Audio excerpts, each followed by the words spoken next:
আসসালামু আলাইকুম বন্ধুরা, বৃষ্টির দিনে তোমরা কি করো? এই দেখো, বৃষ্টি বাদল তো লেগেই থাকে। কাপড় চোপড় ঘরে শুকা দিলে গন্ধ আসে। আজকে একটু রোদ উঠেছে, সেই জন্য এই জামা কাপড়গুলো ধুয়ে দিচ্ছি। সাদা জামা কাপড় যদি ভালো করে না ধোয়া হয় তাহলে কিন্তু বৃষ্টির ছিটা পড়লে আবার তিলা পড়ে যায়। সেই জন্য এই যে কাপড় চোপড় করে আজকে আমি ধুয়ে দিতেছি বাইরে একটু রোদ দেখে। রোদ দেখলে লাভ হইব কি, বৃষ্টি কতবার যে আইছে এটা বলার মতো না। 14 বার যে আনছি আর নিছি। এই তো সকালবেলা শাক নিয়ে আইছিল, ভাবছিলাম আজকে শাক আর এই কহি ভাজি করবো, শাক চিংড়ি মাছ দিয়ে রানবো। আর এই আমগুলো রাত্রে নিয়ে আসছিল। তারপরে তো মনে করো বিকালবেলা যখন রান্না করতে যাই দেখি গ্যাস নাই। গ্যাসের যে কি একটা অবস্থা কইতে পারি না। এতদিন গ্যাস সুন্দর আছিল, এখন কয়েকদিন ধরে গ্যাসের যে অবস্থা করবো জানি না।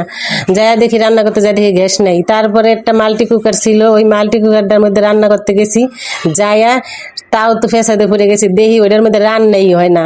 কি কারণে হয় না আল্লাহ জানে, ওইটা আমি কোনো সময় ব্যবহারই করি নাই। সেই জন্য মনে হয় এই অবস্থা, আমি জানিও না এটা কিভাবে কি করতে হয়। আর এই একটা আমি পরিষ্কার করে নিলাম। দ্বিতীয় দুই থাকে আমি এই যে হাঁড়িগুলো রাখি, রান্না করে যে তরকারিগুলো আনি সেগুলো আমি এখানেই রাখি এই র্যাকের ভিতরে। এই যে দেখো বাসন পেলা। তারপরে আজকে তো মেয়েকে শ্যাম্পু করে দিতে হবে, মাশাআল্লাহ বলবে চুল দেখে।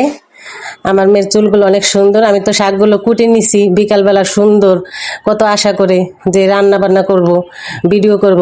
তারপরে সেটা তো পারলামই না। এই যে দেখো মাল্টি কুকারে দিছি, আমি জীবনও মাল্টি কুকারে রান্না করি নাই। এইটা তো 3 ঘন্টা লাগছে আমার এই ভাজি হইতে।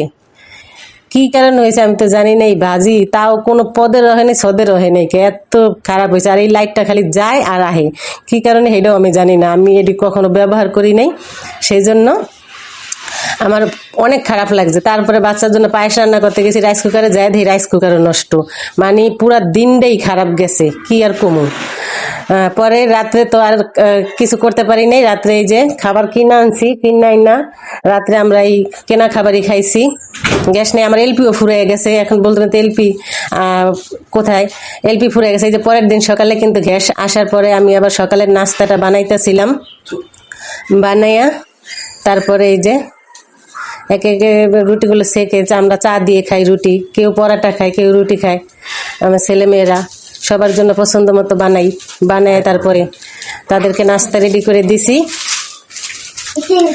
দেওয়ার পরে এই তো কালকে এই ইয়াটা সেলাই করতে নিয়েছিলাম, পারি নাই। কারেন্টও যায় আসে, এটাও সেলাই করতে পারি নাই।